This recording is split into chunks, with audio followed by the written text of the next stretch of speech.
Alright. Now we're talking. Now neat and attractive. Alright, so a ton of editing is going to have to be done. But since I'm on my own here, I've just got to do the best I can. I'm a beta as opposed to an alpha.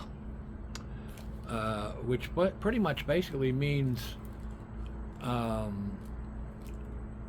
the other has to initiate. I won't. I don't. So that makes these notes are difficult to go as notes. My dad used to make public speeches in front of a lot of people.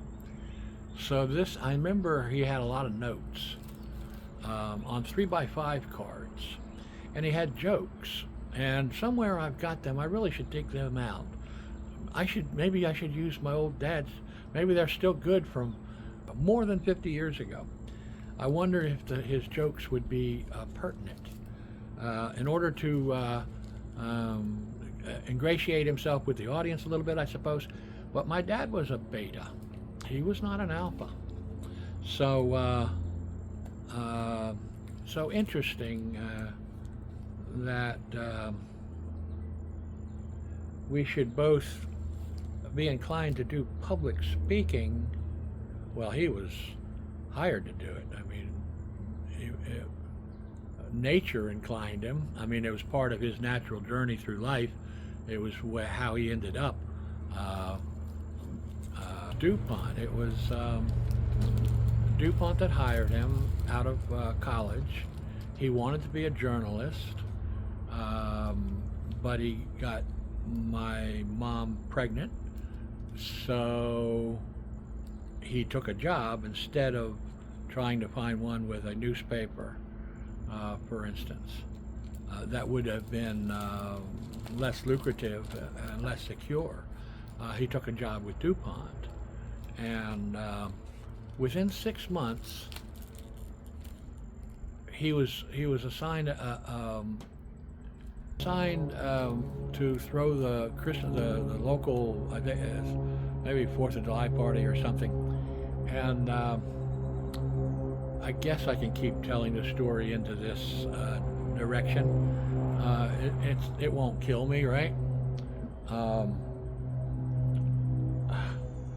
Nature has been known, and while I've been in turmoil myself, during that period of time, there was a time where nature actually had a bolt of lightning come out of the sky and kill 2 people on the beach. That's scary. That's scary real. That in real life, things like that can happen. Nature's very powerful. So can I tell a story into this direction? Why not?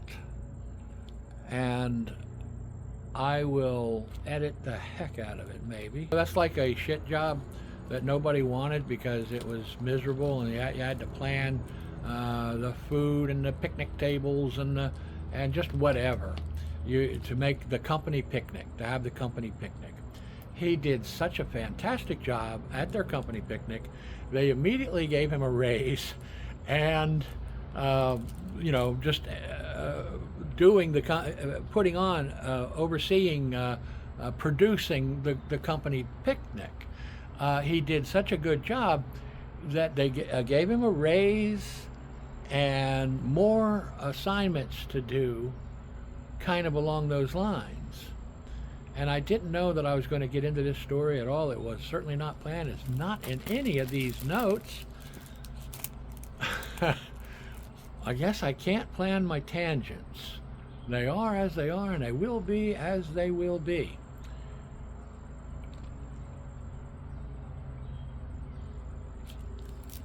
Eventually, within a year or maybe 2, but I think it was like his first year, maybe in his second year,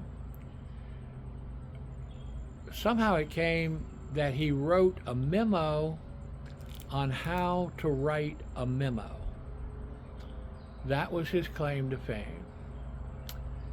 He literally, DuPont was having a lot of trouble with especially their new factories that were opening all around the world. And this angle, I don't know. Okay. And they were getting reports from the guys, the CEOs, whatever, the guys running the factories, and they were having trouble even discerning, well, are things going well or are they not? We can't make head or tail out of this report. It sounds like you're doing great, because of course everybody wants to say we're doing great, but on the other hand, I'm picking up things that don't sound, so they were getting these ambiguous or vague or somehow not very helpful reports all around from the different factories all around the United States and abroad. My dad put it down in writing and concisely exactly how, and somewhere he has it on a 3x5 card, the steps involved, and I don't know where that is or if I'll ever look for it. But yeah, exactly how to write a report. First, you list what your goals are, what you're trying to do, maybe, and then in the second paragraph, clearly spell out all the troubles you're having in the, whatever. Like I say, I don't have it to look at now.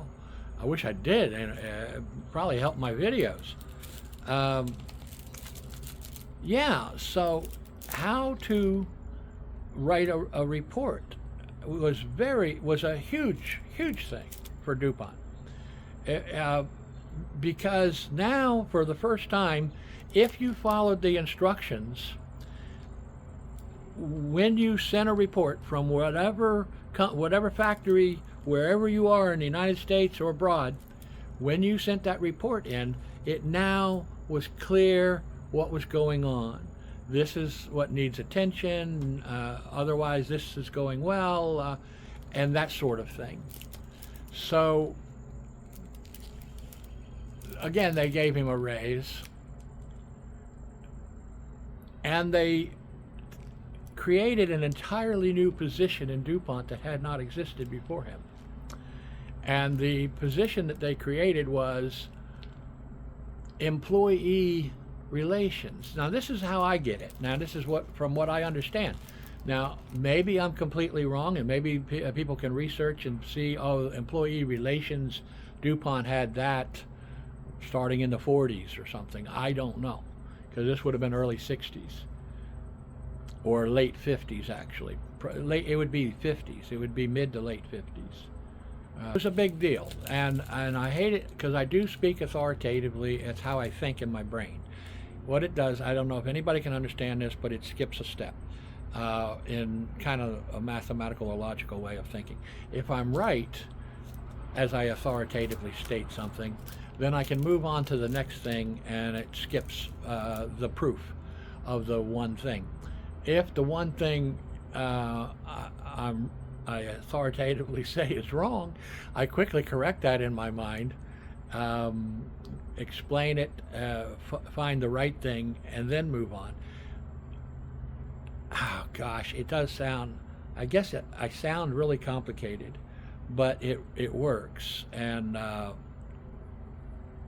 it only makes me feel bad when I speak authoritatively about something I'm wrong when I'm wrong, which happens. I quickly can accept that and move to correct myself before I move on from there, but it makes me sound stupid.